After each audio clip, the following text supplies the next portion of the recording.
ॐ श्रीगणेशाय नमः। अथ श्री ऋणमोचन महागणपति स्तोत्र विनियोगः। ॐ अस्य श्री ऋणमोचन महागणपति स्तोत्रस्य शुक्राचार्य ऋषिः अनुष्टुप् छन्दः। श्री ऋणमोचक महागणपतिर्देवता मम ऋणमोचन महागणपति प्रसाद सिद्ध्यर्थे जपे विनियोगः। ध्यानम् रक्तांगं रक्तवस्त्रं शितकुसुमगणैः पूजितं रक्तगन्धै क्षीराब्धौ रत्नपीठे सुरतरुविमले रत्नसिंहासनस्थं दोर्भिः पाशाङ्कुशेष्ठाभयधरमतुलं चन्द्रमौलिं त्रिनेत्रं ध्यायेत् शान्त्यर्थमीशं गणपतिममलं श्रीसमेतं प्रसन्नं श्रीगणपतये नमः। ॐ स्मरामि देवदेवेशं वक्रतुण्डं महाबलं षडक्षरं कृपासिन्धुं नमामि ऋणमुक्तये। एकाक्षरं ह्येकदन्तम् एकं ब्रह्म सनातनम् एकमेवाद्वितीयं च नमामि ऋणमुक्तये। महागणपतिं देवं महासत्त्वं महाबलं महाविघ्नहरं शम्भुः नमामि ऋणमुक्तये। कृष्णाम्बरं कृष्णवर्णं कृष्णगन्धानुलेपनं कृष्णसर्पोपवीतं च नमामि ऋणमुक्तये। रक्ताम्बरं रक्तवर्णं रक्तगन्धानुलेपनं रक्तपुष्पप्रियं देवं नमामि ऋणमुक्तये। पीताम्बरं पीतवर्णं पीतगन्धानुलेपनं पीतपुष्पप्रियं देवं नमामि ऋणमुक्तये।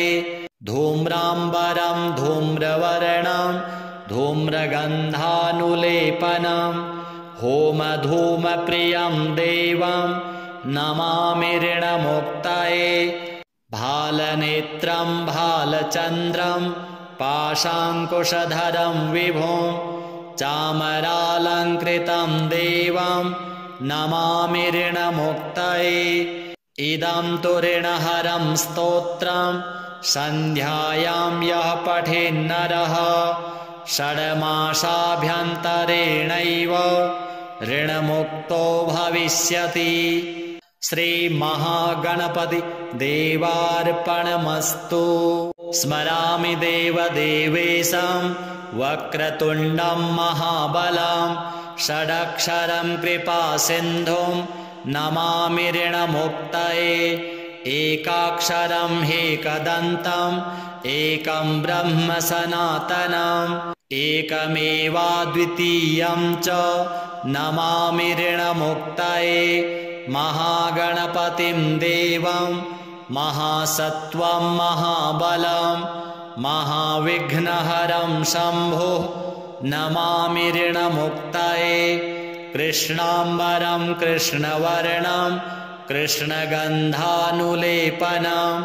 कृष्णसर्पोपवीतं च नमामि ऋणमुक्तये। रक्ताम्बरं रक्तवर्णं रक्तगन्धानुलेपनं रक्तपुष्पप्रियं देवं नमामि ऋणमुक्तये। पीताम्बरं पीतवर्णं पीतगन्धानुलेपनं पीतपुष्पप्रियं देवं नमामि ऋणमुक्तये। धूम्राम्बरं धूम्रवर्णं धूम्रगन्धानुलेपनं होमधूमप्रियं देवं नमामि ऋणमुक्तये। भालनेत्रं भालचन्द्रं पाशाङ्कुशधरं विभुं चामरालङ्कृतं देवं नमामि ऋणमुक्तये इदं तु ऋणहरं स्तोत्रं सन्ध्यायां यः पठेन्नरः षड्मासाभ्यन्तरेणैव ऋणमुक्तो भविष्यति। श्रीमहागणपति देवार्पणमस्तु।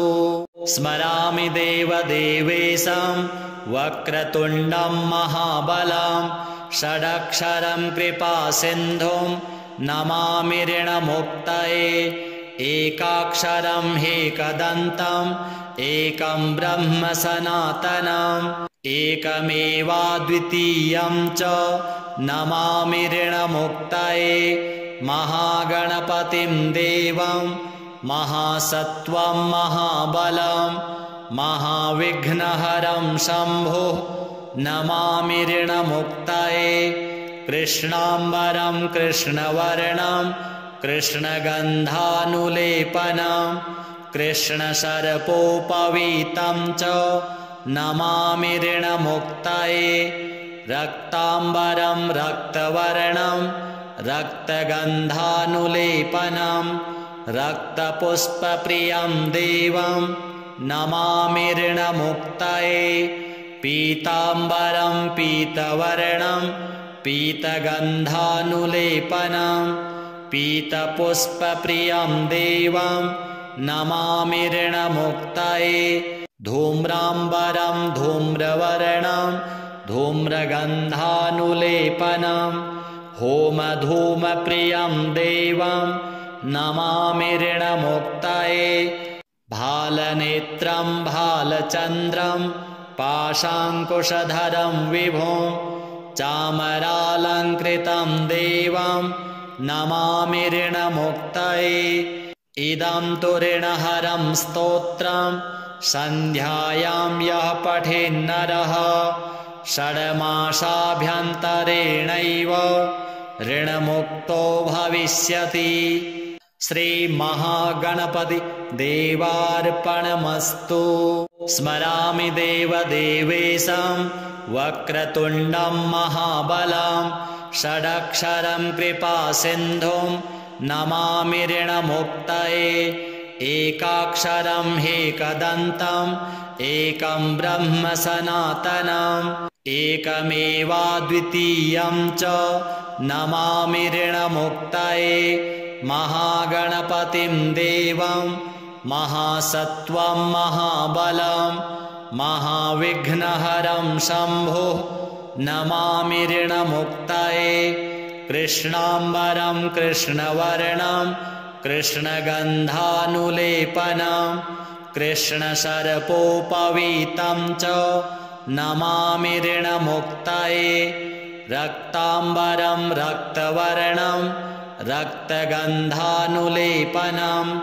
रक्तपुष्पप्रियं देवं नमामि ऋणमुक्तये पीताम्बरं पीतवर्णं पीतगन्धानुलेपनं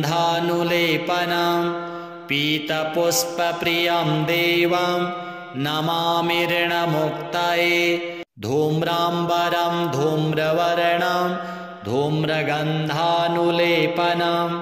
होमधूमप्रियं देवं नमामि ऋणमुक्तये भालनेत्रं भालचन्द्रं पाशाङ्कुशधरं विभुं चामरालङ्कृतं देवं नमामि ऋणमुक्तये इदं तु ऋणहरं स्तोत्रं सन्ध्यायां यः पठेन्नरः षड्मासाभ्यन्तरेणैव ऋणमुक्तो भविष्यति। श्रीमहागणपति देवार्पणमस्तु। स्मरामि देवदेवेशं वक्रतुण्डं महाबलं षडक्षरं कृपासिन्धुं नमामि ऋणमुक्तये एकाक्षरं ह्येकदन्तम् एकं ब्रह्म सनातनम् एकमेवाद्वितीयं च नमामि ऋणमुक्तये महागणपतिं देवं महासत्त्वं महाबलं महाविघ्नहरं शम्भुः नमामि ऋणमुक्ताये कृष्णाम्बरं कृष्णवर्णं कृष्णगन्धानुलेपनं कृष्णसर्पोपवीतं च नमामि ऋणमुक्ताये रक्ताम्बरं रक्तवर्णं रक्तगन्धानुलेपनं रक्तपुष्पप्रियं देवं नमामि ऋणमुक्ताये पीताम्बरं पीतवर्णं पीतगन्धानुलेपनं पीतपुष्पप्रियं देवं नमामि ऋणमुक्ताये धूम्राम्बरं धूम्रवर्णं धूम्रगन्धानुलेपनं होमधूमप्रियं देवं नमामि ऋणमुक्ताये भालनेत्रं भालचन्द्रं पाशाङ्कुशधरं विभुं चामरालङ्कृतं देवं नमामि ऋणमुक्ताये इदं तु ऋणहरं स्तोत्रं सन्ध्यायां यः पठेन्नरः षड्मासाभ्यन्तरेणैव ऋणमुक्तो भविष्यति। श्रीमहागणपति देवार्पणमस्तु। स्मरामि देवदेवेशं वक्रतुण्डं महाबलं षडक्षरं कृपासिन्धुं नमामि ऋणमुक्ताये एकाक्षरं ह्येकदन्तम् एकं ब्रह्म सनातनम् एकमेवाद्वितीयं च नमामि ऋणमुक्ताये महागणपतिं देवं महासत्त्वं महाबलं महाविघ्नहरं शम्भुः नमामि ऋणमुक्ताये कृष्णाम्बरं कृष्णवर्णं कृष्णगन्धानुलेपनं कृष्णसर्पोपवीतं च नमामि ऋणमुक्ताये रक्ताम्बरं रक्तवर्णं रक्तगन्धानुलेपनं रक्तपुष्पप्रियं देवं नमामि ऋणमुक्ताये पीताम्बरं पीतवर्णं पीतगन्धानुलेपनं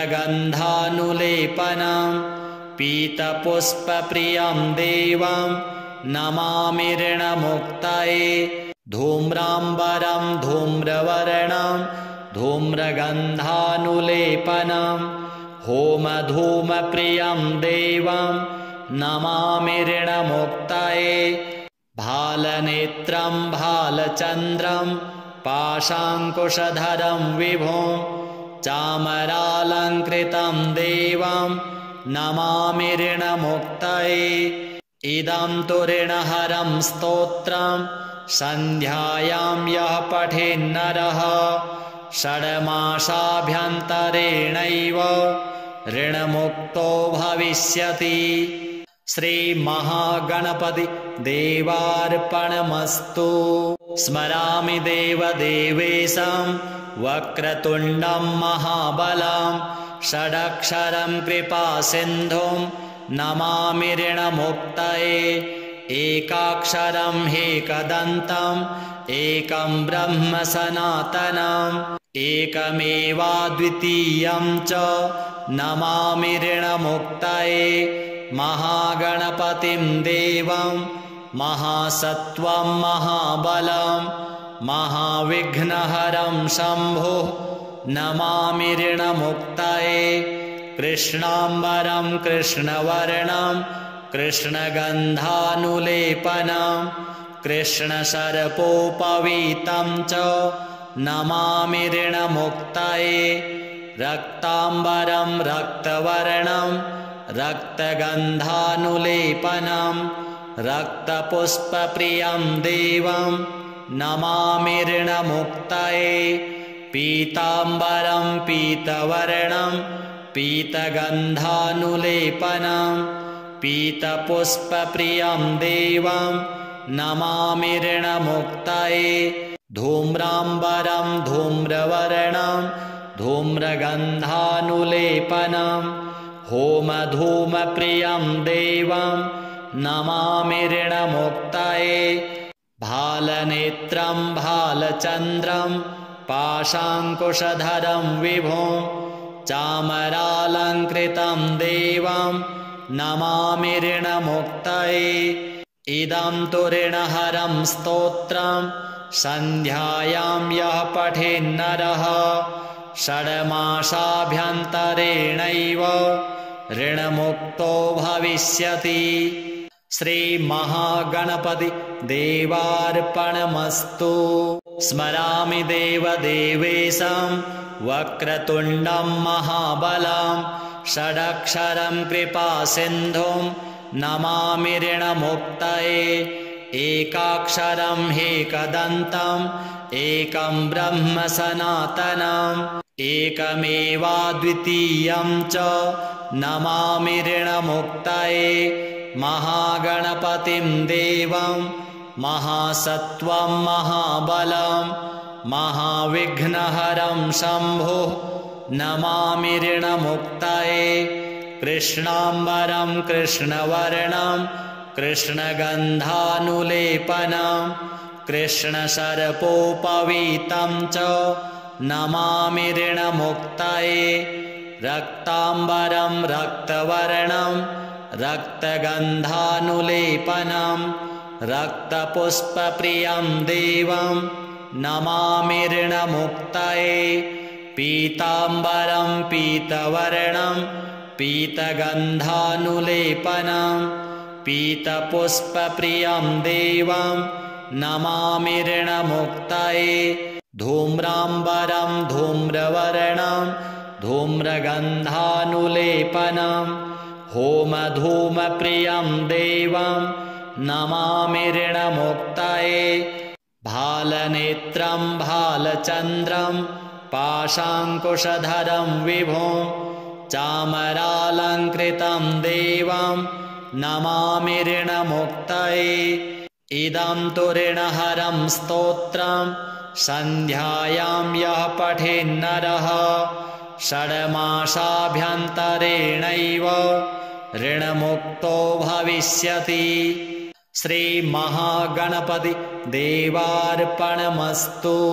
स्मरामि देवदेवेशं वक्रतुण्डं महाबलं षडक्षरं कृपासिन्धुं नमामि ऋणमुक्तये एकाक्षरं ह्येकदन्तम् एकं ब्रह्म सनातनम् एकमेवाद्वितीयं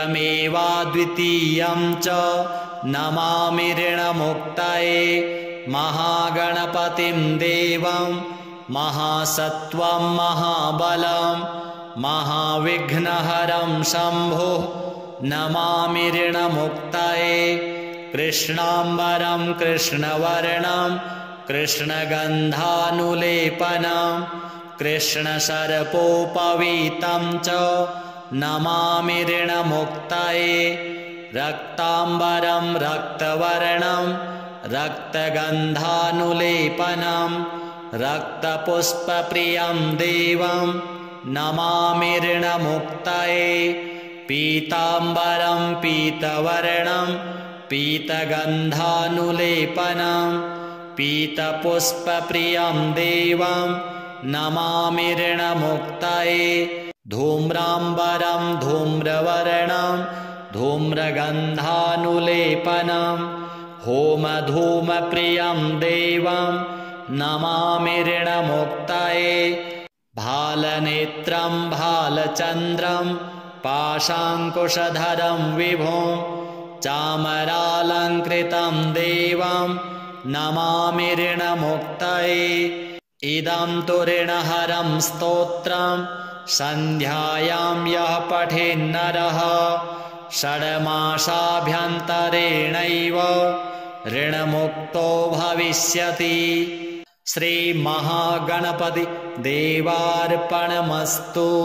स्मरामि देवदेवेशं वक्रतुण्डं महाबलं षडक्षरं कृपासिन्धुं नमामि ऋणमुक्तये एकाक्षरं ह्येकदन्तम् एकं ब्रह्म सनातनम् एकमेवाद्वितीयं च नमामि ऋणमुक्तये महागणपतिं देवं महासत्त्वं महाबलं महाविघ्नहरं शम्भुः नमामि ऋणमुक्तये कृष्णाम्बरं कृष्णवर्णं कृष्णगन्धानुलेपनं कृष्णसर्पोपवीतं च नमामि ऋणमुक्तये रक्ताम्बरं रक्तवर्णं रक्तगन्धानुलेपनं रक्तपुष्पप्रियं देवं नमामि ऋणमुक्तये पीताम्बरं पीतवर्णं पीतगन्धानुलेपनं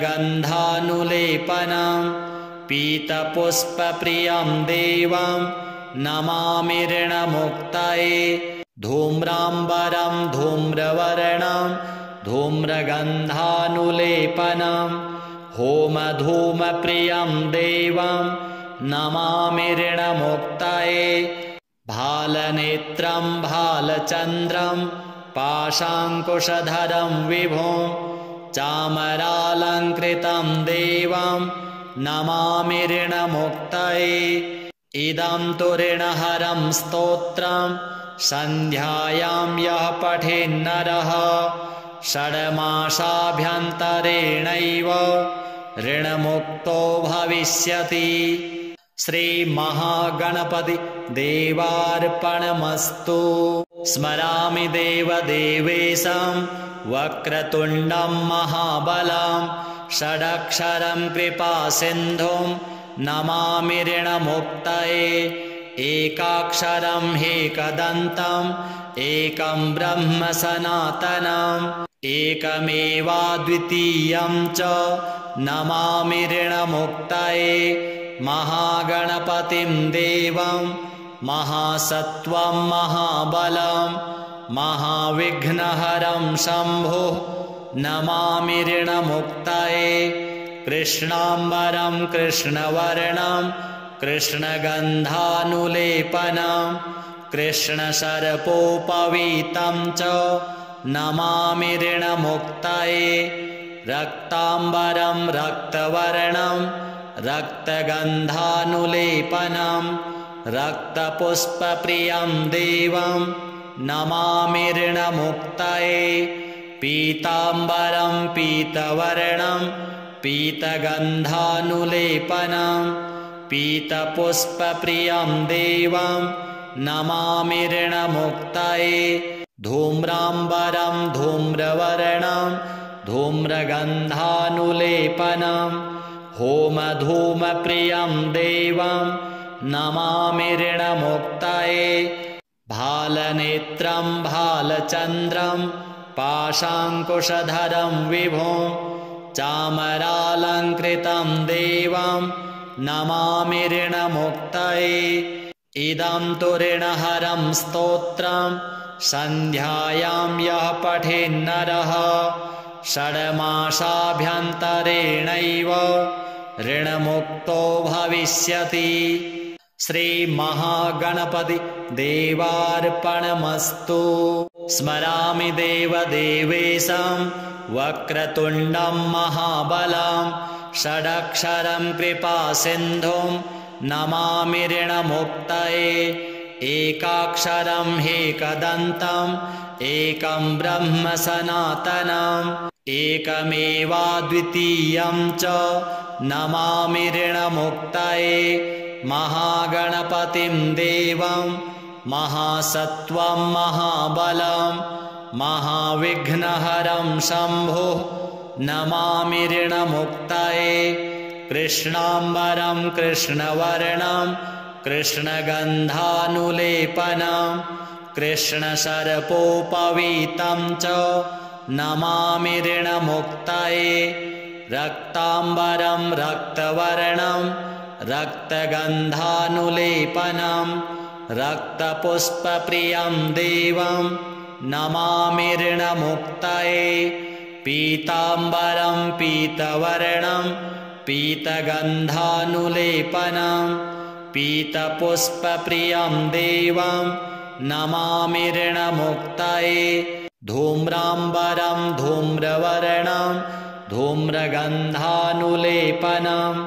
होमधूमप्रियं देवं नमामि ऋणमुक्तये भालनेत्रं भालचन्द्रं पाशाङ्कुशधरं विभुं चामरालङ्कृतं देवं नमामि ऋणमुक्तये इदं तु ऋणहरं स्तोत्रं सन्ध्यायां यः पठेन्नरः षड्मासाभ्यन्तरेणैव ऋणमुक्तो भविष्यति। श्रीमहागणपति देवार्पणमस्तु। स्मरामि देवदेवेशं वक्रतुण्डं महाबलं षडक्षरं कृपासिन्धुं नमामि ऋणमुक्तये एकाक्षरं ह्येकदन्तम् एकं ब्रह्म सनातनम् एकमेवाद्वितीयं च नमामि ऋणमुक्तये महागणपतिं देवं महासत्त्वं महाबलं महाविघ्नहरं शम्भुः नमामि ऋणमुक्तये कृष्णाम्बरं कृष्णवर्णं कृष्णगन्धानुलेपनं कृष्णसर्पोपवीतं च नमामि ऋणमुक्तये रक्ताम्बरं रक्तवर्णं रक्तगन्धानुलेपनं रक्तपुष्पप्रियं देवं नमामि ऋणमुक्तये पीताम्बरं पीतवर्णं पीतगन्धानुलेपनं पीतपुष्पप्रियं देवं नमामि ऋणमुक्तये धूम्राम्बरं धूम्रवर्णं धूम्रगन्धानुलेपनं होमधूमप्रियं देवं नमामि ऋणमुक्तये भालनेत्रं भालचन्द्रं पाशाङ्कुशधरं विभुं चामरालङ्कृतं देवं नमामि ऋणमुक्तये इदं तु ऋणहरं स्तोत्रं सन्ध्यायां यः पठेन्नरः षड्मासाभ्यन्तरेणैव ऋणमुक्तो भविष्यति। श्रीमहागणपति देवार्पणमस्तु। स्मरामि देवदेवेशं वक्रतुण्डं महाबलं षडक्षरं कृपासिन्धुं नमामि ऋणमुक्तये एकाक्षरं ह्येकदन्तम् एकं ब्रह्म सनातनम् एकमेवाद्वितीयं च नमामि ऋणमुक्तये महागणपतिं देवं महासत्त्वं महाबलं महाविघ्नहरं शम्भुः नमामि ऋणमुक्तये कृष्णाम्बरं कृष्णवर्णं कृष्णगन्धानुलेपनं कृष्णसर्पोपवीतं च नमामि ऋणमुक्तये रक्ताम्बरं रक्तवर्णं रक्तगन्धानुलेपनं रक्तपुष्पप्रियं देवं नमामि ऋणमुक्तये पीताम्बरं पीतवर्णं पीतगन्धानुलेपनं पीतपुष्पप्रियं देवं नमामि ऋणमुक्तये धूम्राम्बरं धूम्रवर्णं धूम्रगन्धानुलेपनं होमधूमप्रियं देवं नमामि ऋणमुक्तये भालनेत्रं भालचन्द्रं पाशाङ्कुशधरं विभुं चामरालङ्कृतं देवं नमामि ऋणमुक्तये इदं तु ऋणहरं स्तोत्रं सन्ध्यायां यः पठेन्नरः षड्मासाभ्यन्तरेणैव ऋणमुक्तो भविष्यति। श्रीमहागणपति देवार्पणमस्तु। स्मरामि देवदेवेशं वक्रतुण्डं महाबलं षडक्षरं कृपासिन्धुं नमामि ऋणमुक्तये एकाक्षरं ह्येकदन्तम् एकं ब्रह्म सनातनम् एकमेवाद्वितीयं च नमामि ऋणमुक्तये महागणपतिं देवं महासत्त्वं महाबलं महाविघ्नहरं शम्भुः नमामि ऋणमुक्तये कृष्णाम्बरं कृष्णवर्णं कृष्णगन्धानुलेपनं कृष्णसर्पोपवीतं च नमामि ऋणमुक्तये रक्ताम्बरं रक्तवर्णं रक्तगन्धानुलेपनं रक्तपुष्पप्रियं देवं नमामि ऋणमुक्तये पीताम्बरं पीतवर्णं पीतगन्धानुलेपनं पीतपुष्पप्रियं देवं नमामि ऋणमुक्तये धूम्राम्बरं धूम्रवर्णं धूम्रगन्धानुलेपनं होमधूमप्रियं देवं नमामि ऋणमुक्तये भालनेत्रं भालचन्द्रं पाशाङ्कुशधरं विभुं चामरालङ्कृतं देवं नमामि ऋणमुक्तये इदं तु ऋणहरं स्तोत्रं सन्ध्यायां यः पठेन्नरः षड्मासाभ्यन्तरेणैव ऋणमुक्तो भविष्यति। श्रीमहागणपति देवार्पणमस्तु। स्मरामि देवदेवेशं वक्रतुण्डं महाबलं षडक्षरं कृपासिन्धुं नमामि ऋणमुक्तये एकाक्षरं ह्येकदन्तम् एकं ब्रह्म सनातनम् एकमेवाद्वितीयं च नमामि ऋणमुक्तये महागणपतिं देवं महासत्त्वं महाबलं महाविघ्नहरं शम्भुः नमामि ऋणमुक्तये कृष्णाम्बरं कृष्णवर्णं कृष्णगन्धानुलेपनं कृष्णसर्पोपवीतं च नमामि ऋणमुक्तये रक्ताम्बरं रक्तवर्णं रक्तगन्धानुलेपनं रक्तपुष्पप्रियं देवं नमामि ऋणमुक्तये पीताम्बरं पीतवर्णं पीतगन्धानुलेपनं पीतपुष्पप्रियं देवं नमामि ऋणमुक्तये धूम्राम्बरं धूम्रवर्णं धूम्रगन्धानुलेपनं होमधूमप्रियं देवं नमामि ऋणमुक्तये भालनेत्रं भालचन्द्रं पाशाङ्कुशधरं विभुं चामरालङ्कृतं देवं नमामि ऋणमुक्तये इदं तु ऋणहरं स्तोत्रं सन्ध्यायां यः पठेन्नरः षड्मासाभ्यन्तरेणैव ऋणमुक्तो भविष्यति। श्रीमहागणपति देवार्पणमस्तु। स्मरामि देवदेवेशं वक्रतुण्डं महाबलं षडक्षरं कृपासिन्धुं नमामि ऋणमुक्तये एकाक्षरं ह्येकदन्तम् एकं ब्रह्म सनातनम् एकमेवाद्वितीयं च नमामि ऋणमुक्तये महागणपतिं देवं महासत्त्वं महाबलं महाविघ्नहरं शम्भुः नमामि ऋणमुक्तये कृष्णाम्बरं कृष्णवर्णं कृष्णगन्धानुलेपनं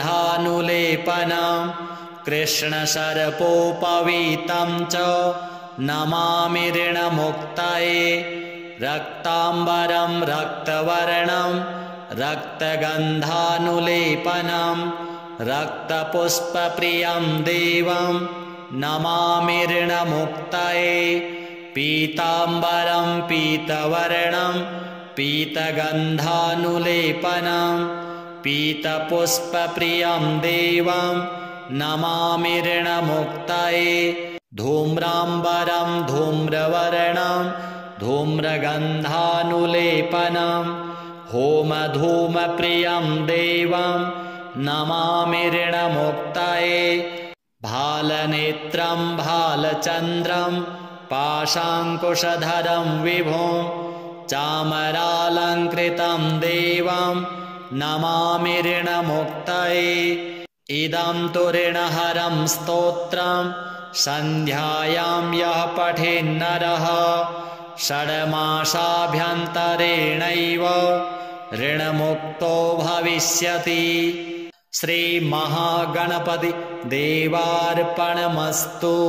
स्मरामि देवदेवेशं वक्रतुण्डं महाबलं षडक्षरं कृपासिन्धुं नमामि ऋणमुक्तये एकाक्षरं ह्येकदन्तम् एकं ब्रह्म सनातनम् एकमेवाद्वितीयं च नमामि ऋणमुक्तये महागणपतिं देवं महासत्त्वं महाबलं महाविघ्नहरं शम्भुः नमामि ऋणमुक्तये कृष्णाम्बरं कृष्णवर्णं कृष्णगन्धानुलेपनं कृष्णसर्पोपवीतं च नमामि ऋणमुक्तये रक्ताम्बरं रक्तवर्णं रक्तगन्धानुलेपनं रक्तपुष्पप्रियं देवं नमामि ऋणमुक्तये पीताम्बरं पीतवर्णं पीतगन्धानुलेपनं पीतपुष्पप्रियं देवं नमामि ऋणमुक्तये धूम्राम्बरं धूम्रवर्णं धूम्रगन्धानुलेपनं होमधूमप्रियं देवं नमामि ऋणमुक्तये भालनेत्रं भालचन्द्रं पाशाङ्कुशधरं विभुं चामरालङ्कृतं देवं नमामि ऋणमुक्तये इदं तु ऋणहरं स्तोत्रं सन्ध्यायां यः पठेन्नरः षड्मासाभ्यन्तरेणैव ऋणमुक्तो भविष्यति। श्रीमहागणपति देवार्पणमस्तु। स्मरामि देवदेवेशं वक्रतुण्डं महाबलं षडक्षरं कृपासिन्धुं नमामि ऋणमुक्तये एकाक्षरं ह्येकदन्तम् एकं ब्रह्म सनातनम् एकमेवाद्वितीयं च नमामि ऋणमुक्तये महागणपतिं देवं महासत्त्वं महाबलं महाविघ्नहरं शम्भुः नमामि ऋणमुक्तये कृष्णाम्बरं कृष्णवर्णं कृष्णगन्धानुलेपनं कृष्णसर्पोपवीतं च नमामि ऋणमुक्तये रक्ताम्बरं रक्तवर्णं रक्तगन्धानुलेपनं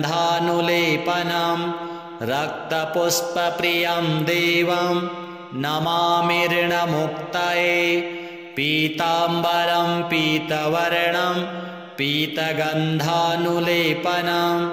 पीतपुष्पप्रियं देवं नमामि ऋणमुक्तये धूम्राम्बरं धूम्रवर्णं धूम्रगन्धानुलेपनं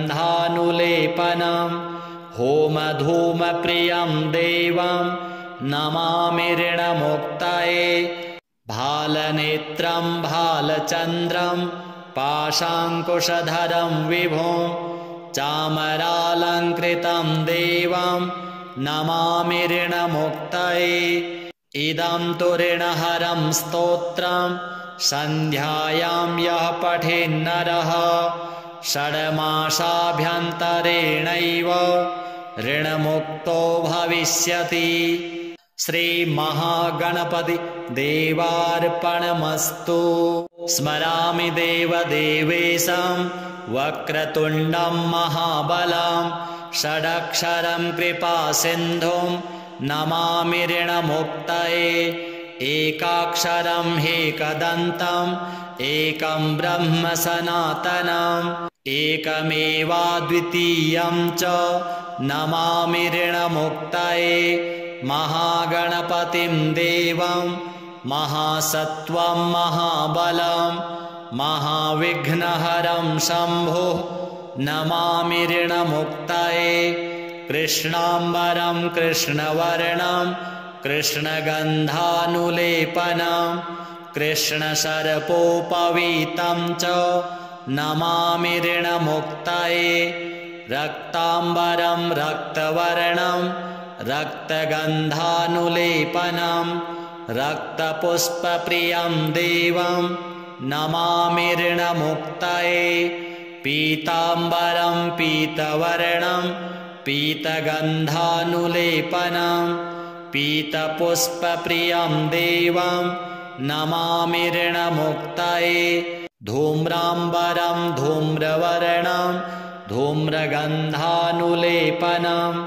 होमधूमप्रियं देवं नमामि ऋणमुक्तये भालनेत्रं भालचन्द्रं पाशाङ्कुशधरं विभुं चामरालङ्कृतं देवं नमामि ऋणमुक्तये इदं तु ऋणहरं स्तोत्रं सन्ध्यायां यः पठेन्नरः षड्मासाभ्यन्तरेणैव ऋणमुक्तो भविष्यति।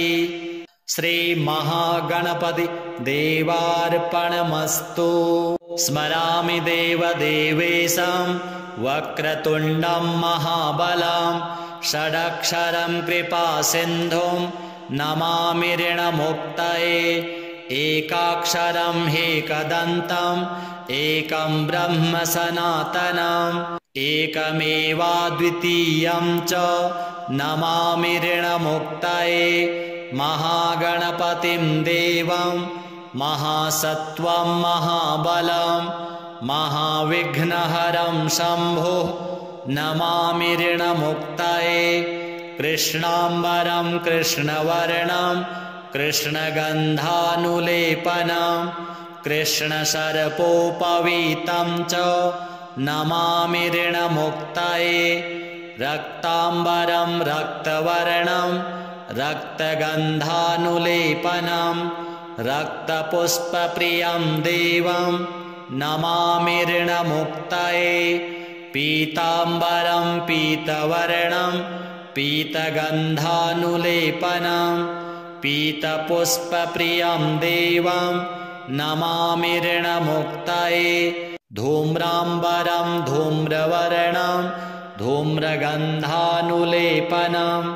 होमधूमप्रियं देवं नमामि ऋणमुक्तये भालनेत्रं भालचन्द्रं पाशाङ्कुशधरं विभुं चामरालङ्कृतं देवं नमामि ऋणमुक्तये इदं तु ऋणहरं स्तोत्रं सन्ध्यायां यः पठेन्नरः षड्मासाभ्यन्तरेणैव ऋणमुक्तो भविष्यति। श्रीमहागणपति देवार्पणमस्तु।